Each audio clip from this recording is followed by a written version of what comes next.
Today is Monday, July 16th, and this is the ADM Investor Services Monday Market Kickoff. Please note that the views and opinions expressed here today are solely those of our guests and should not be construed as the views or opinions of ADM Investor Services or Archer Daniels Midland Company. Today's guests are Alan Bush, ADM Investor Services Senior Financial Economist, and Mike Niemiec, ADMIS Grain Analyst. Mike, let's start with the grains this morning.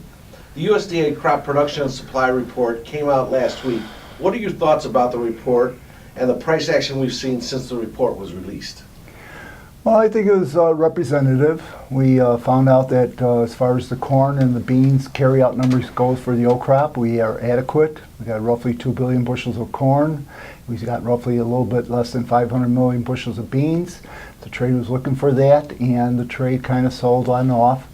We were also looking for the new crop, which is more of interest perhaps, in the sense that we were maybe looking for smaller carryouts going forward for wheat, corn, and beans. We got that for the corn and the wheat, but we didn't get that for the beans. So I thought that was like a little bit of a surprise for the trade. And once again, representative, we found out that where the bean market saw a little bit of weakness versus the grains, and or even in the world carryout numbers that were also going on, where the corn and the wheat carryouts were coming on down, where the bean carryout went on up. So I think representatively, what we've seen from the report and what we have going on up until today's trade, where the beans are a little bit more suspect than the grains from the report that we saw from the USDA. Mike, you were describing the grain and oilseed markets as having taken a 1-2 punch with some defensive price action. Can you explain what you mean by this to our viewers? So, that 1-2 punch, we spent the beginning of the year building up a core net long position in the corn, beans, and soybean meal. And that took its place all the way until May.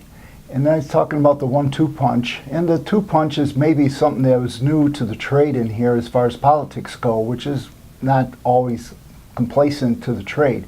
That haven't been the trade wars that have been going on. So they had this core net long position in the corn, beans, and soybean meal going in the month of May.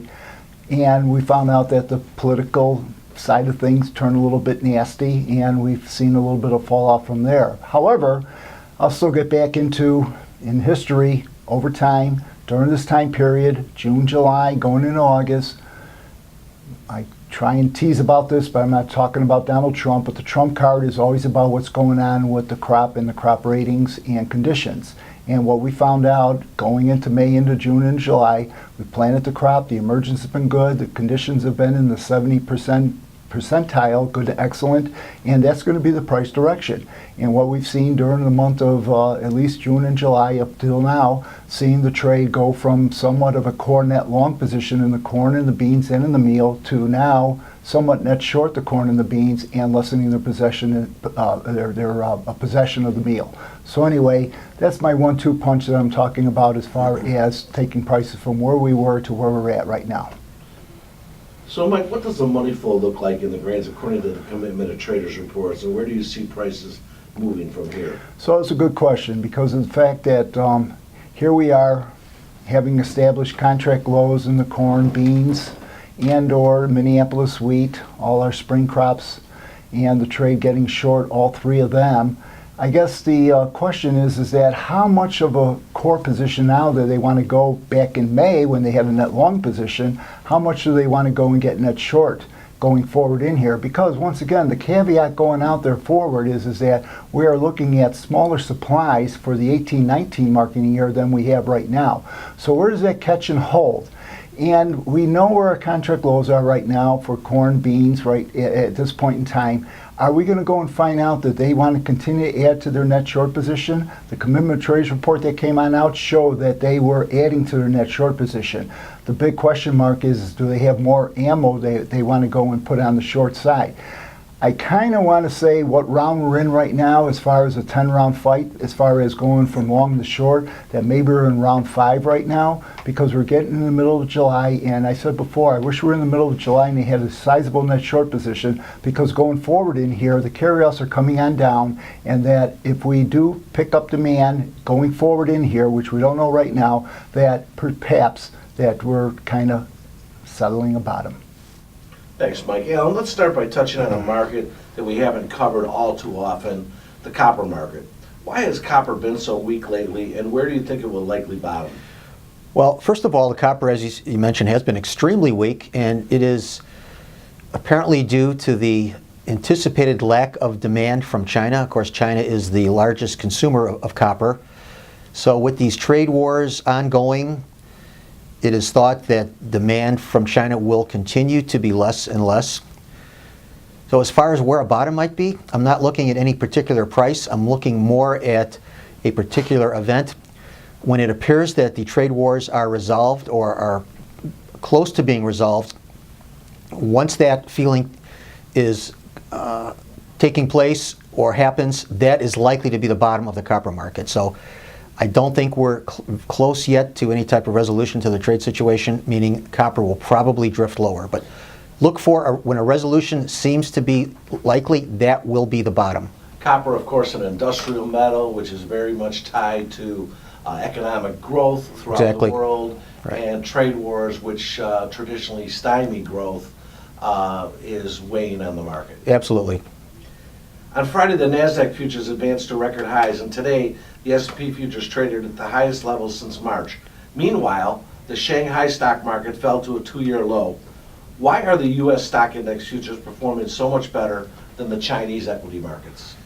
Well, of course, trade wars are not good for anyone, and I'd have to qualify that and say are not good for anyone in the short run. But it does appear that with the U.S. equity markets outperforming the Chinese equity markets, that suggests that the U.S. may be in a better position to hold up versus where the Chinese economy is likely to go. In fact, China just published their GDP, which was at 6.7%, as expected, but lower from the previous quarter, while the Atlanta Fed Index now is predicting that U.S. GDP will come in at 3.9% growth. So in other words, we're seeing good growth here in the U.S. and subpar growth in China. And many analysts are skeptical in regards to Chinese GDP. When they come up with a 6.7 number, how confident can we be here in the U.S. that that's a real number? Not very. There's a very good chance that it is lower than that, but that is their published number. My guess is that it would be somewhat less than that in reality. Finally, Alan, how about an update on the interest rate futures? What is your outlook for the interest rate futures market currently? Still looks lower. As I mentioned, the Atlanta Fed, with their projection of good GDP growth, suggests the U.S. economy is holding up very well. There's going to be most likely one more rate hike from the Fed at the September 26 meeting of 25 basis points. Maybe another one in December. That's still very debatable. But the U.S. economy is growing, and it does warrant tighter credit. Tighter credit means lower prices for futures. Thank you. Remember, the views and opinions expressed today on this video are solely those of our guests and should not be construed as the views or opinions of ADM Investor Services or Archer Daniels Midland Company. If you'd like more information about our brokerage services, would like to speak to one of our experts about managing your risks, or would like to open a trading account, please visit www.admis.com.